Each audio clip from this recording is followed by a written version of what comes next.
بسم اللہ الرحمن الرحیم۔ السلام علیکم ورحمۃ اللہ وبرکاتہ۔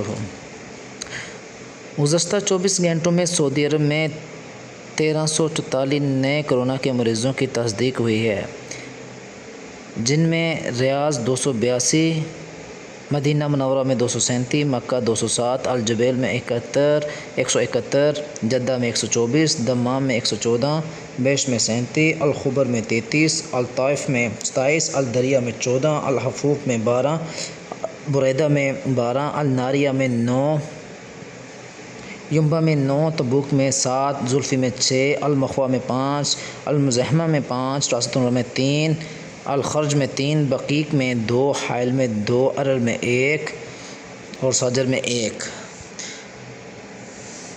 الناریہ میں کل مریضوں کی تعداد 10 ہو گئی ہے۔ اس سے پہلے ناریہ میں کوئی بھی کیس نہیں تھا۔ اللہ